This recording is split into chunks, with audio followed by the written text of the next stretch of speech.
The morning sun burned hot over the bustling streets of Lagos. Amara Nwosu balanced a worn basket on her head as she weaved through the market crowd, sweat sliding down her temples. Vendors shouted prices, car horns blared, and the air smelled of fried plantains and exhaust fumes. "Amara, no forget to buy palm oil for Mama Esther," one of the vendors yelled. "I won't, Auntie. Thank you." Amara called back, smiling as she hurried on. Her life was simple: work, save, send money home to her brother Chitty in the village. Every month, she promised herself it'd get better. Someday, maybe I'll have more than this. But for now, she was just a maid in the Adeyemi mansion, one among many. As she crossed the street, her phone buzzed. Chitty's message: "Auntie said we might lose the farm if we don't pay the rent next month." Amara stopped walking. Her heart dropped. "Oh God," she whispered, clutching the phone. "Not again." She closed her eyes, fighting tears. "I'll work more hours. I'll manage somehow." She started walking again, lost in thought, until she heard it. A child's scream. She turned sharply. A little boy, maybe 6, was chasing a bright red ball rolling toward the main road. Cars sped past. The driver of an oncoming truck slammed on his brakes, tires screeching. "Hey! HUI, stop!" people shouted. Without thinking, Amara dropped her basket and ran. "Wait! Child, stop!" she yelled, lungs burning. The boy turned, eyes wide, frozen. The truck was seconds away. Amara threw herself forward, grabbing the boy and shoving him out of the way just as the vehicle thundered past, the edge of the bumper grazing her arm. She hit the ground hard, her shoulder scraping the pavement. "Jesus!" someone screamed. The boy was safe, crying, trembling in her arms. Amara sat up slowly, shaking, blood trickling down her elbow. You're okay," she breathed out, voice trembling. The child hiccuped between sobs. "Auntie, I am sorry." "It's okay, baby," she said, hugging him tighter, tears stinging her eyes. "You're safe now, you hear me? You're safe." Amun rushed over, the driver. "Madam, are you all right? I didn't see him, oh my God." He pulled out his phone. "We need to go to the hospital, now." No, I'm fine." Amara tried to stand, but her leg buckled. The Mun caught her. "You saved him," he said, staring at her in disbelief. "You could have been killed." She forced a weak smile. "He's just a child. Anyone would have done the same." Minutes later, they were in a hospital hallway.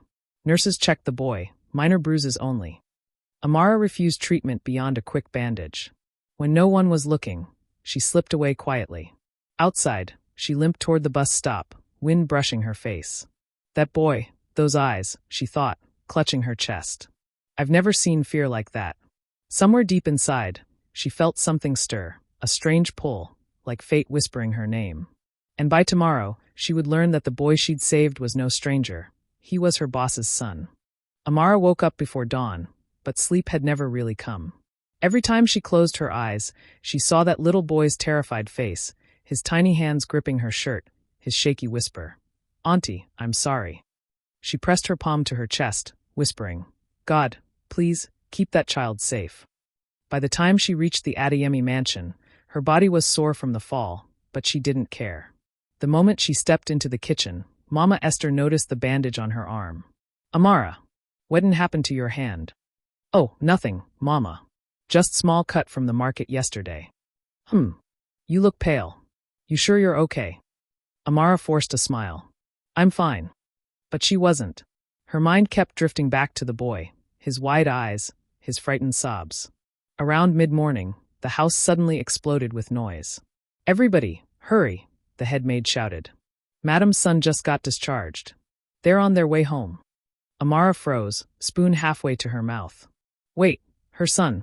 When the silver SUV pulled up to the mansion, everyone lined up outside.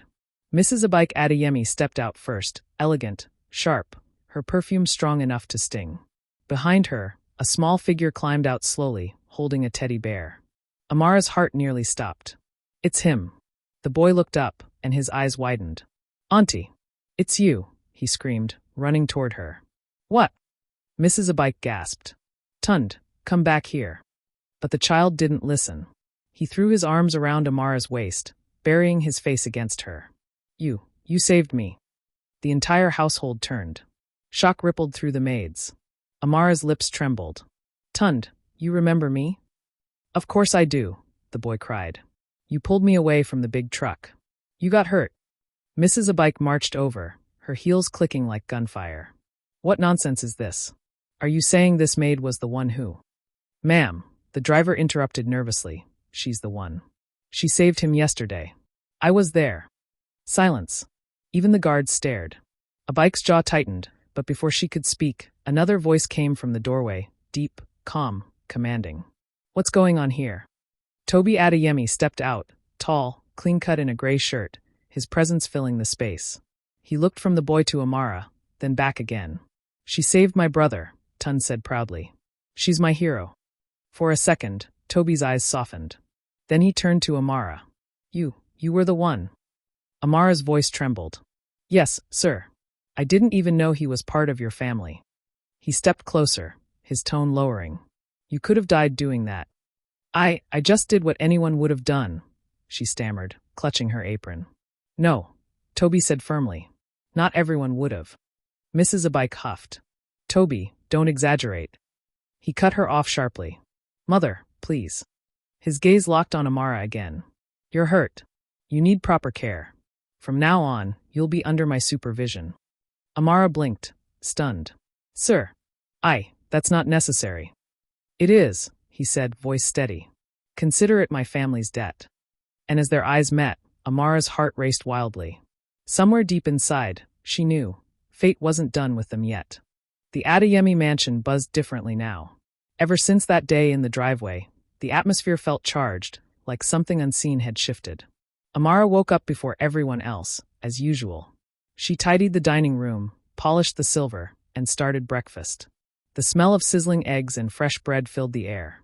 But today, her hands shook slightly as she arranged the plates, because now, she wasn't just a maid. She was the maid who saved the boss's son. Mama Esther noticed it too. She whispered with a grin. See as Madame Amara day shine this morning. Better be careful, oh. You day under Oga's eye now. Amara nearly dropped the serving spoon. Ah, Mama Esther, don't say that. He's my boss. Now so it starts, the older woman teased. I go meet I. Story go start. Amara laughed nervously but couldn't stop the heat that rose to her cheeks. He's just being kind, she told herself. That's all. Later that morning, Toby entered the dining hall, still buttoning his cufflinks. Good morning, he said simply. Good morning, sir, Amara replied quickly, lowering her gaze. He paused. It's Toby. Remember what I said? Her voice stumbled. Why yes. Toby. He smiled faintly, amused at her hesitation. How's your arm? Oh, it's healing. Thank you. Good, he said, then glanced at the table. You did all this yourself? Yes, sir, yes, Toby. He gave a soft nod. You're remarkable, Amara. The words hit her like lightning. Remarkable? No one had ever said that to her before. Her heart pounded as she muttered, I'm just doing my job. Toby took his seat, watching her from the corner of his eye. There was something about her, that quiet strength, the calm way she carried herself despite everything. As days turned into weeks, their worlds began to overlap. Toby started spending more time at home, sometimes working in the garden where Amara was tending flowers, sometimes joining Tund during meals she prepared. He'd ask about her life in the village, her dreams, her family. She'd laugh shyly, There's nothing special about me, Toby. He'd answer softly, That's where you're wrong. The household noticed too. Whispers began. Mrs. Abike's eyes followed them like a hawk whenever they crossed paths. One evening, rain hammered against the mansion windows. The lights flickered, and Amara rushed to close the curtains. Suddenly, a loud crack, thunder, and Tund screamed from upstairs. Amara ran up, heart racing. Tund, are you okay? The boy was trembling under the blanket. The thunder, it's too loud. She hugged him tight. Shoo, you're safe. Auntie's here. Toby appeared at the door, breathless. He paused, seeing Amara holding his little brother. For a brief second, their eyes met through the dim light, warmth, trust, something deeper. Thank you, he whispered. Amara smiled faintly. Always. The storm passed, but that night, as Toby lay awake, he realized something unsettling. He wasn't just grateful. He was attached. And downstairs, Amara sat on her bed, whispering to herself, "Don't be foolish, girl. He's your boss." But even as she said it, her heart refused to listen. The Adeyemi mansion buzzed differently now. Ever since that day in the driveway, the atmosphere felt charged, like something unseen had shifted. Amara woke up before everyone else, as usual. She tidied the dining room, polished the silver, and started breakfast. The smell of sizzling eggs and fresh bread filled the air. But today, her hands shook slightly as she arranged the plates, because now, she wasn't just a maid. She was the maid who saved the boss's son. Mama Esther noticed it too. She whispered with a grin. "See as Madame Amara day shine this morning. Better be careful, you day under Oga's eye now." Amara nearly dropped the serving spoon. "Ah, Mama Esther, don't say that. He's my boss." "Now so it starts," the older woman teased. "I go meet I. Story go start."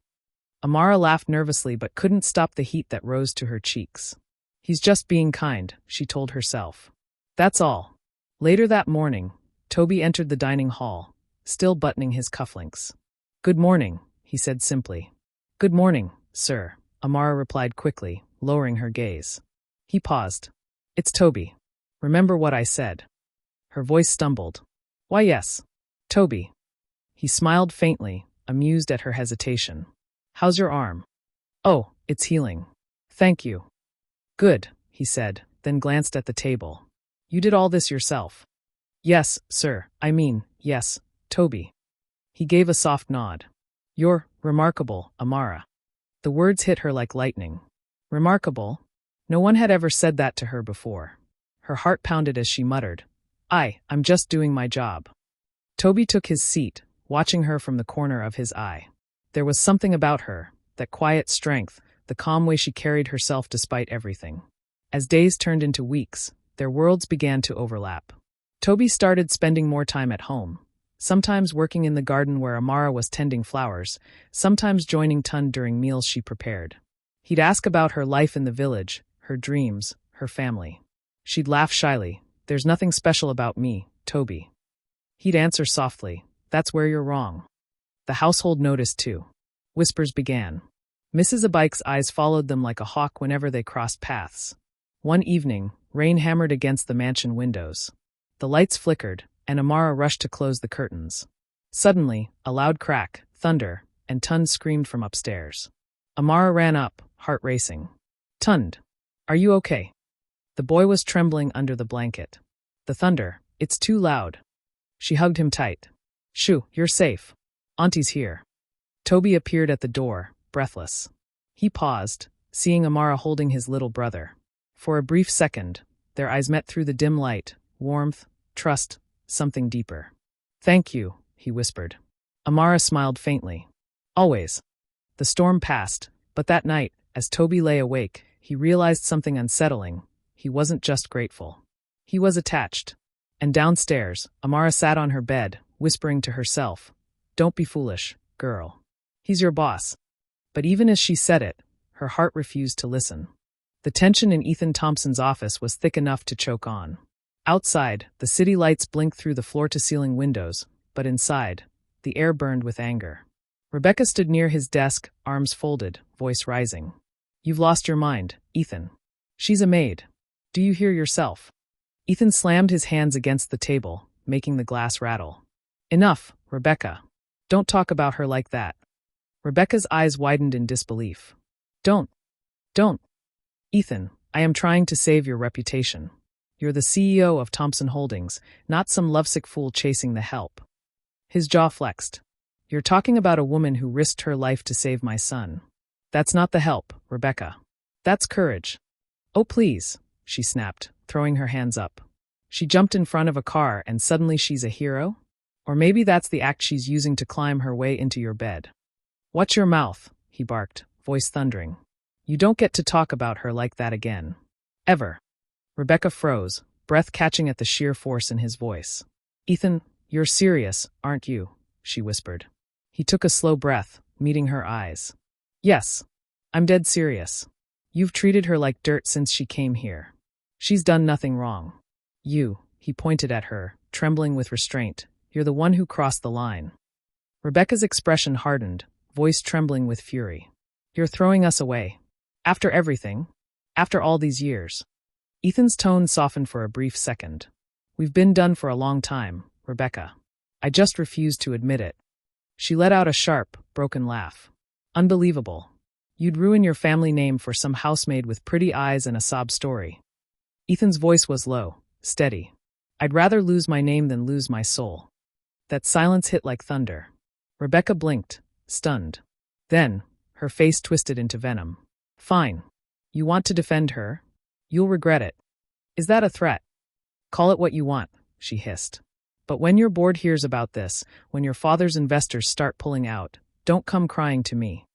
She grabbed her purse and stormed toward the door. Ethan's shout followed her. Rebecca. She stopped but didn't turn around.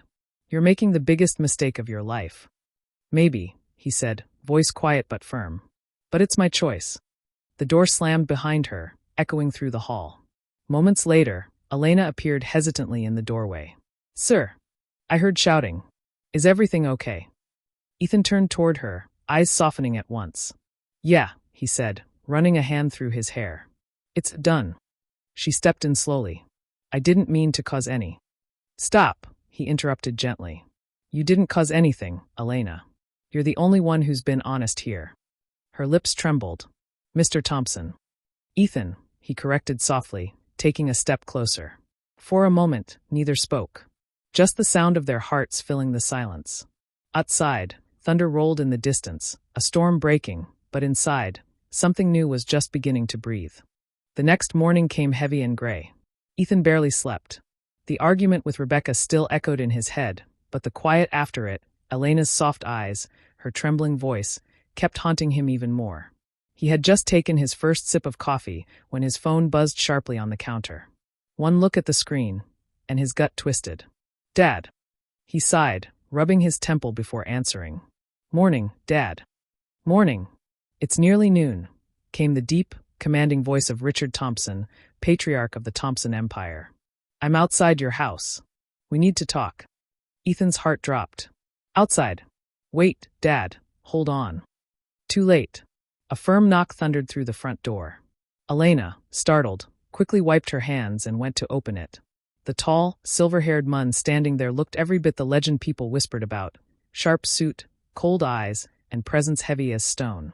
Good morning, sir, Elena said softly, bowing her head. Richard's eyes scanned her with mild curiosity. You must be the maid. Yes, sir. He stepped in without waiting for an invitation. You take care of the house. Yes, sir, she said again, her voice calm, respectful. Ethan came rushing down the stairs. Dad, you didn't have to come all the way here. Didn't I? Richard cut him off, his tone razor sharp. You think I'd ignore what Rebecca told me? Ethan's jaw tightened. She twisted it. Dad. She always does. Richard raised an eyebrow. So she lied about you dismissing her? About you defending the maid in front of her? Elena froze at the mention. Ethan's voice rose. Yes, because Rebecca humiliated someone who didn't deserve it. Richard's glare hardened. Ethan, this girl, is the reason your engagement fell apart, and you're standing there defending her. Dad, it's not what you think. Oh, it's exactly what I think. Richard's voice thundered through the room. Do you have any idea what this does to our family name? To the company. Elena flinched slightly, then stepped back. Her eyes glistened, but she stayed silent. Dad, Ethan said through gritted teeth, I don't care about the company right now. I care about what's right. Right. Richard barked a bitter laugh. You think throwing away decades of reputation for a maid is right. At that, Elena took a shaky breath and spoke softly. Sir, may I say something? Richard turned sharply toward her. You think you have a place in this conversation? Ethan started, Dad. But Elena stood firm. Please, sir. I owe you respect, and I'll show it. But I also owe the truth. I never wanted to cause trouble. I just did what anyone would do. I saw a child in danger. I ran. Richard's face softened for the first time. You saved my grandson. She nodded. Yes, sir. And I'd do it again.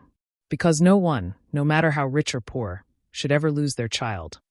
Silence blanketed the room. Even Ethan couldn't speak for a moment. Richard cleared his throat.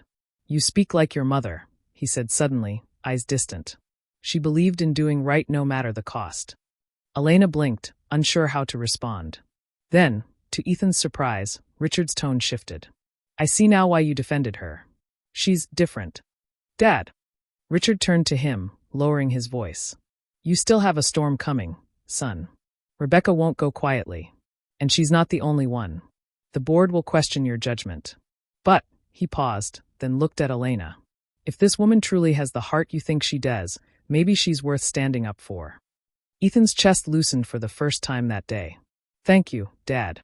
Richard buttoned his jacket, heading toward the door. Don't thank me yet. I'm not your enemy, but I won't save you from what's next. Be ready. As the door closed, Ethan turned to Elena. Her hands trembled slightly. I didn't mean to cause trouble, Mr. Thompson. He stepped closer, his voice soft but firm. You didn't. You reminded me what matters. Outside, the clouds began to break, sunlight piercing through the gray. Inside, something between them glowed quietly, hope, fragile but real. And for the first time, Ethan realized, his father might not be the only one watching what came next. The day had started calm, too calm. The Thompson mansion glimmered under the noon sun, but inside, tension crept through every corner like a storm waiting to break. Elena was in the kitchen, quietly folding laundry for the little boy she'd once saved. Her humming was soft, fragile peace, until the front door slammed open so hard the sound made her jump. Rebecca's voice sliced through the silence. Where is she? Ethan came rushing from his office. Rebecca, what the hell are you doing here? Rebecca stormed in, eyes blazing, her phone clutched tight. Oh, don't you play dumb with me, Ethan. It's all over the news.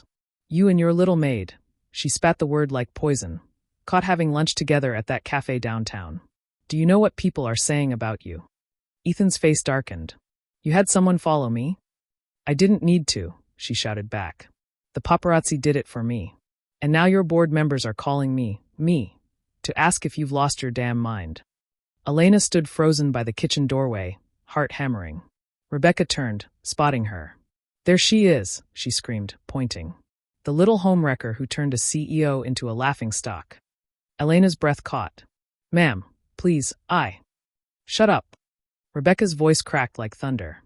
You think you can just walk into my life, into my man's house, and... Rebecca. Ethan shouted, stepping between them. That's enough. She laughed bitterly. Oh, so now you're her knight in shining armor? You've lost your head, Ethan. You're risking everything, your family name, your company, your reputation, for a girl who scrubs floors. Elena's eyes filled with tears. Please don't talk to him like that, she whispered. Rebecca whirled on her. You think you can tell me what to do? You're nobody. Stop it. Ethan barked, his voice raw. You've said enough. Get out. Rebecca blinked, stunned. You're choosing her over me? I'm choosing peace. Ethan shouted, pounding a fist against the table. You've done nothing but tear people down. She stared at him, hood flickering through her fury. You'll regret this, she hissed. The board already has a meeting scheduled. They're demanding your resignation. And when they find out why, they'll destroy you. Ethan's eyes went cold. Let them try. Rebecca's laugh echoed down the hall as she stormed out, slamming the door behind her. Silence fell. The only sound was Elena's shaky breathing. She turned away, clutching the laundry to her chest. She's right, she whispered, voice trembling. You could lose everything because of me.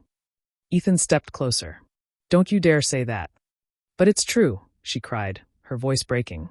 The company, your father, your name, everything you worked for. I can't let you throw that away just to protect me. He grabbed her shoulders gently.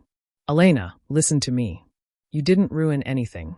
You saved my son, you brought peace to this house, and you reminded me what real decency looks like. Her lips trembled. I should leave before things get worse. Ethan's voice cracked. Don't you say that. Tears spilled down her cheeks. It's the only way to protect you. If I'm gone, maybe she'll stop. Maybe the company will stop bleeding. Ethan's chest heaved, emotion clawing up his throat. Elena, I don't care about any of that. I care about you. Her breath hitched.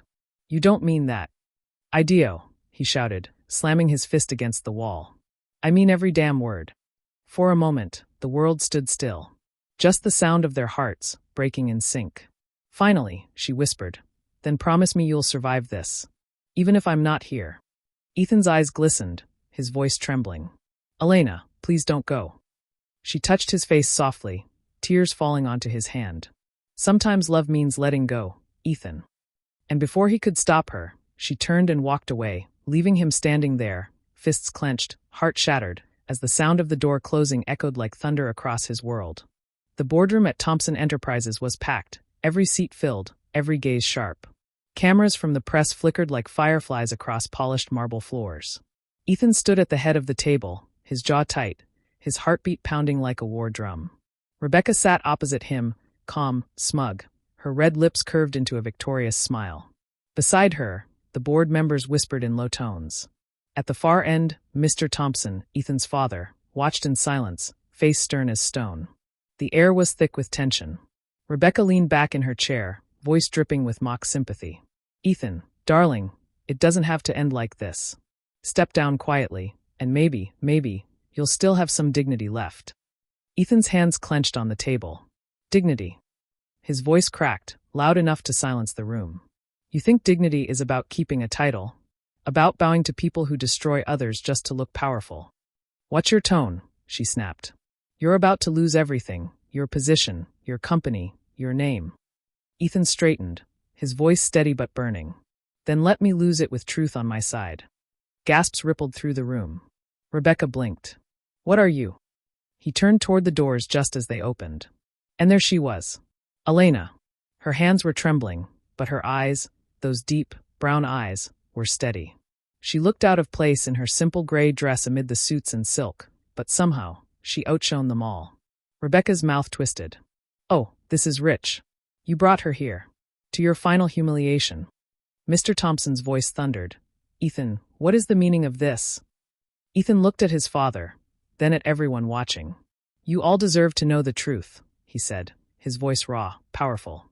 This woman, this maid, is the reason my son is alive. She saved him from being hit by a car when no one else moved. And you think I should be ashamed to care for someone like her? Rebecca shot to her feet. You're throwing your life away for a servant. Stop calling her that. Ethan shouted, slamming his palm on the table. The room jumped. She's more honorable than half the people in this room combined. She's kind, selfless, and everything you pretend to be. Rebecca's face went pale. You're insane. Elena stepped forward, voice shaking. Ethan, please don't. He turned to her, eyes softening. No, Elena. I have to. He took her hands in front of everyone. From the day you walked into my house, you changed it. You brought peace to my son's heart, to mine. I tried to fight it, God knows I did, but I can't anymore. The board members murmured in disbelief. Rebecca's eyes glistened with rage. Ethan's voice cracked as he said, I love you, Elena. And I don't care who knows it. Elena's breath hitched, tears filling her eyes. Ethan, she stammered, overwhelmed. You don't have to. I want to, he insisted. You deserve to be seen. You deserve to be loved without shame. The room was dead silent, until Elena whispered, trembling, I love you too. Rebecca's chair screeched against the floor as she stood. You'll regret this, both of you. I'll make sure of it. Before she could storm out, a voice from the corner said calmly, Enough. Everyone turned. It was Mrs. Thompson, Ethan's mother, standing tall in her elegant navy dress. Her voice was steady, regal. Rebecca, your threats mean nothing here. I've met Elena. She's shown more grace in her silence than you have in all your speeches. My son has finally chosen love over pride, and I stand by him. Rebecca froze, fury flashing across her face before she turned and stormed out, cameras following her like a storm cloud. Mr. Thompson exhaled slowly, rubbing his temples. You just burned every bridge we had, son. Ethan nodded, voice steady. Then I'll build new ones, with people who have hearts. He turned back to Elena and smiled through the tears. Whatever comes next, we face it together. She nodded, her hand slipping into his. Together. As they walked out, flashbulbs exploded, shouts rising from reporters. But Ethan didn't look back. For the first time in his life, he felt free, stripped of titles, yes, but rich in something far greater. Love. Weeks passed since the chaos at the boardroom, but the world hadn't stopped spinning, only changed direction. The Thompson mansion no longer echoed with tension. Laughter had started to return. Still, the headlines hadn't been kind. CEO steps down for Maid. Love over legacy. Ethan didn't care. For once, the noise didn't matter. He stood in front of a small bakery tucked on a corner street, its faded sign half broken. Elena stood beside him, staring up at it, eyes wide. You really did this, she whispered, voice trembling. Ethan smiled, slipping his hands into his pockets. You said once you dreamed of running your own bakery. I just helped with the paperwork. Her hands flew to her mouth. Ethan, no, this is too much. It's not enough, he interrupted gently. You gave me back my soul, Elena. The least I can do is give you a place where your dreams can live. She shook her head, tears threatening. You shouldn't have done all this for me. He chuckled softly. Too late. I already signed the lease. Her laugh came out as a shaky sob. You're unbelievable. I've been told, he teased, then turned serious. But this time, it's not about me. It's your place, Elena. Your name's already on the window. When she looked, she gasped. In golden cursive letters, the glass read, Elena's hearth. Ethan, she whispered, hand trembling as she touched the glass. It's perfect. Before she could say more, a car door slammed behind them. Mrs. Thompson stepped out, her coat fluttering in the breeze. She walked toward them with that same graceful authority that could silence a room. Mother, Ethan said, straightening. Relax, she said softly. I'm not here to scold. I'm here to settle something. She turned to Elena, her gaze kind but sharp. You've brought peace to this family, my dear. You saved my grandson. And you made my son finally stand for something real. For that, you have my respect. Elena blinked rapidly, voice barely above a whisper. Thank you, ma'am. Mrs. Thompson sighed, then turned toward the street, where a sleek black car had pulled up. Out stepped Rebecca, wearing sunglasses and a look of defeat that didn't match her usual arrogance. Why are you here? Ethan asked, his tone clipped. Rebecca removed her shades, her voice brittle. To apologize. Elena and Ethan exchanged stunned glances. Rebecca's chin trembled. You were right, she said, her voice cracking. I lost everything, my contract, my investors, my image. And when I finally looked around, I realized none of it meant anything. Ethan's expression softened, though his voice remained calm. Rebecca. She shook her head quickly. Don't pity me. I just wanted to say I'm sorry. For everything I said to her. For trying to destroy something I never understood. Elena's eyes glistened. People can change, she whispered gently. Rebecca nodded, tears spilling down. I'm trying. Then she turned and walked away, shoulders slumped, vanishing into the afternoon sun. Mrs. Thompson exhaled deeply. Maybe that's the start of her redemption. Ethan looked at Elena and smiled faintly. Guess miracles still happen. Later that evening, after the bakery's soft lights came on, Ethan pulled Elena to the back patio. The city skyline glowed gold in the distance. Elena, he said, voice low but trembling. There's something I need to ask. Her heart stuttered. Ethan. He dropped to one knee. I've lost fortunes, business deals, and people's approval. But if I lost you, his voice cracked, I'd lose everything that actually matters. So, please, he pulled a small velvet box from his pocket, opening it to reveal a simple diamond ring. Marry me. Her hands flew to her mouth again. Ethan. I mean it, he said, eyes wet. No more secrets. No more fear. I love you, Elena, and I want to build something real, with you. Tears streamed down her face as she nodded. Why yes. Yes, Ethan, I'll marry you. He stood, and she threw her arms around him, sobbing against his chest as he held her close. Mrs. Thompson watched quietly from the doorway, smiling. Finally, she whispered. The bells above the bakery door chimed softly as a warm breeze swept through, carrying laughter and promise. And for the first time since fate threw them together, Ethan and Elena stood not as boss and maid, not as scandal and shame, but as two souls who had weathered every storm and still chose each other. Together. A soft sunrise glowed over the quiet streets of Willow Creek.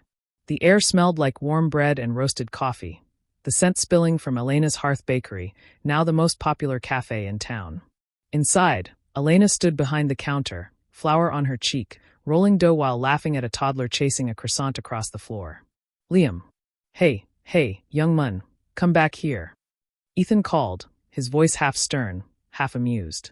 The little boy squealed, clutching the pastry like treasure as he darted past tables. "Ethan," Elena said, laughing. "He's your son. You deal with him." "Oh, don't start that again," Ethan groaned, catching Liam mid-run. "Gotcha. Now, what did Daddy say about stealing croissants?" Liam giggled uncontrollably. "They're mine." Ethan mock gasped. "They're Monty's, young mun." Elena burst out laughing, her heart swelling as she watched them. That sound, his laugh, their son's joy, was the kind of music she never imagined she'd have. Business had blossomed beyond belief. She'd expanded to 2 new branches, employing other women who'd once been maids like her. From broom to bread, the local papers had called her story. She'd even been invited to speak at schools about perseverance and humility. But the real success wasn't the fame. It was the peace. She wiped her hands on her apron as Mrs. Thompson walked in, looking elegant as ever, but this time, her smile was warm. "Mom," Ethan said brightly. "You're early."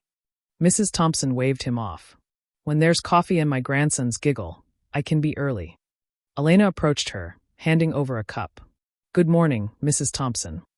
"Oh, stop that," she said with mock irritation. "It's Mom now." Elena laughed softly. "Still getting used to that." Mrs. Thompson sipped, her eyes shining. "You've built something beautiful here, Elena. You turned our family's name from scandal into something meaningful. I hope you know how proud I am." Elena smiled, emotion tightening her chest. "I couldn't have done it without your son. Or your support." Across the room, Ethan held Liam high above his head, both of them laughing so loud the whole bakery joined in. Mrs. Thompson leaned closer, whispering, "You know, for years I thought wealth was the greatest legacy. But you two proved me wrong. Love is." Elena blinked away tears. "We just learned to choose what matters." Just then, the door opened, and in stepped Rebecca. The bakery went quiet. Elena turned slowly, unsure what to expect. But Rebecca looked different. Simpler. Her hair tied back, her clothes modest, her smile uncertain but genuine. "Hi," she said softly. I didn't come to stay. I just wanted to drop this off." She handed Elena a small box. Inside was a silver charm bracelet, engraved with the words "Forgive and Flourish." Rebecca's voice trembled. "I started volunteering at the youth center. It's helping me find peace. I just wanted to say thank you for not hating me when I gave you every reason to." Elena's throat tightened. "Rebecca, you don't have to." "I need to," she cut in, her voice cracking. "I ruined enough before. I'm done running." Ethan stepped forward, his voice calm. "We all make mistakes. What matters is how we make them right." Rebecca nodded, tears falling. "Then maybe I can finally start." She smiled faintly and turned to leave, sunlight spilling over her shoulders as the door chimed shut behind her. Silence lingered for a moment, then Elena exhaled, eyes glistening. "She's changing." Ethan wrapped an arm around her. "We all did." He kissed her forehead, whispering, "You saved my son, Elena. But you also saved me." She smiled, leaning into him. "And you taught me love doesn't look at status, it looks at the heart." Outside, the sign of Elena's hearth shimmered in the morning light, gold letters reflecting the promise of everything they'd built. Elena turned to the camera crew filming for a community documentary and smiled warmly. "If there's one thing I've learned," she said, looking straight into the lens, "it's that love and humility can rewrite any story. Don't ever think your background defines your future. What defines you," her voice grew firm, "is the courage to love, to forgive, and to keep going." Ethan stepped beside her, hand on her waist. "And maybe a little bit of good bread doesn't hurt either." The crowd laughed. As the screen faded to gold, her final words lingered like a heartbeat. "Love built this bakery. Love built this family. And love can build yours too."